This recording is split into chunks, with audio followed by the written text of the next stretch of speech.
if you want to really see something that said, take a look what happened. America के राष्ट्रपति उम्मीदवार Donald Trump पर गोली चलने के बाद का दृश्य आपने देखा होगा। गोली चलते ही ट्रंप मंच पर गिर जाते हैं। कुछ ही सेकंड में सुरक्षाकर्मी उन्हें कवर कर लेते हैं, लेकिन कुछ सीक्रेट एजेंट्स अपनी जान बचाते भी देखे जा सकते हैं। ट्रंप को उठाया जाता है। इसके बाद उन्होंने जिस तरह से फाइट फाइट कहते हुए अपने समर्थकों की ओर संकेत किया, वो अमेरिकी इतिहास में लंबे समय तक याद किया जाएगा। लेकिन सिक्योरिटी प्रोटोकॉल के अनुसार ये दूसरा सबसे बड़ा सिक्योरिटी ब्रीच था, क्योंकि दूसरी गोली भी चल सकती थी। सुरक्षा कर्मियों को ये निर्देश होते हैं कि वो वीआईपी को पूरी तरह से ढक लें। ट्रंप ने यदि सिर उठाया तो भी वे उन्हें बलपूर्वक नीचे दबा सकते थे। लेकिन विश्व में सबसे हाईटेक माने जाने वाले अमेरिकी सीक्रेट एजेंट्स ये सामान्य सी सावधानी बरतने में विफल रहे। सामने से जिस महिला सीक्रेट एजेंट ने ट्रंप को कवर किया, उसकी लंबाई इतनी नहीं थी कि वो उनके चेहरे और सिर को ढक सके।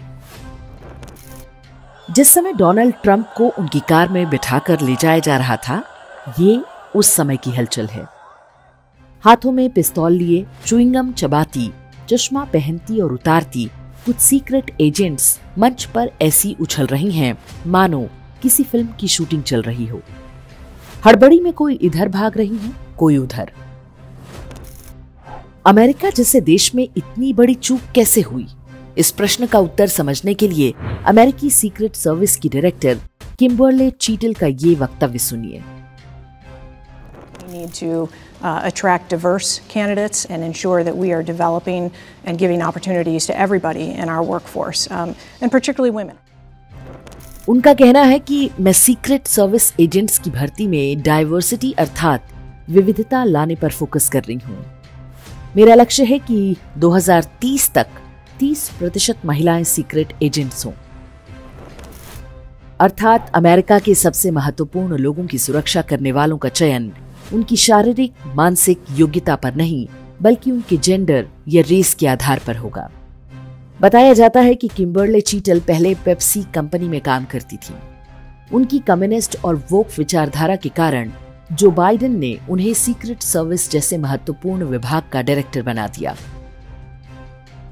ऐसा नहीं है कि महिलाएं अच्छी सैनिक या सीक्रेट एजेंट्स नहीं बन सकती, निश्चित रूप से बन सकती हैं, लेकिन जब उनके चयन का आधार उनकी योग्यता नहीं बल्कि महिला होना होगा तो समस्याएं पैदा होंगी।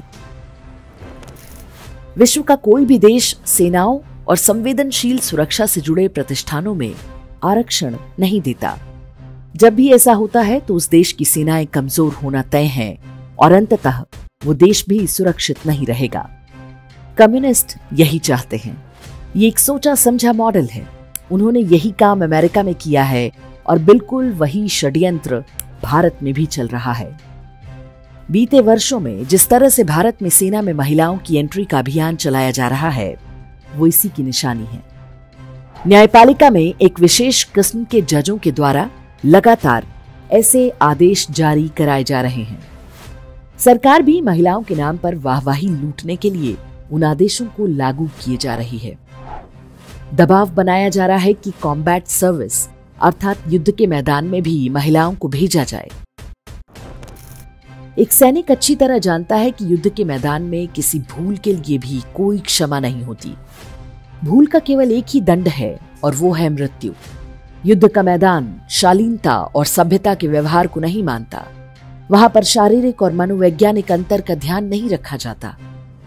क्या पुरुष और महिलाओं के लिए अलग अलग युद्ध होंगे? क्या कोई दुश्मन दो अलग अलग मोर्चे खोलेगा? एक मोर्चा पुरुष सैनिकों के लिए और दूसरा महिलाओं के लिए। महिलाओं वाले मोर्चे पर दुश्मन क्या कुछ कम घातक हमला करेगा ताकि स्त्री पुरुष समानता की भावना का सम्मान बना रहे? स्त्री अधिकारों और समानता के सपने भी तभी हैं जब तक देश है। यदि देश ही नहीं होगा तो कोई जेंडर इक्वालिटी नहीं होगी। शत्रु जानते हैं कि कोई भी राष्ट्र तब तक शक्तिशाली है जब तक उसकी सेना सशक्त है। इसलिए सेना को खोखला करना उनका सबसे बड़ा लक्ष्य होता है। अमेरिका में जो हुआ वो भारत में ना होने पाए, इसके लिए हमें और आपको ही अपनी आवाज उठानी होगी। वोकिज्म का शिकार हो चुके नेताओं, अफसरों और न्यायपालिका से किसी विवेक की आशा रखना व्यर्थ है।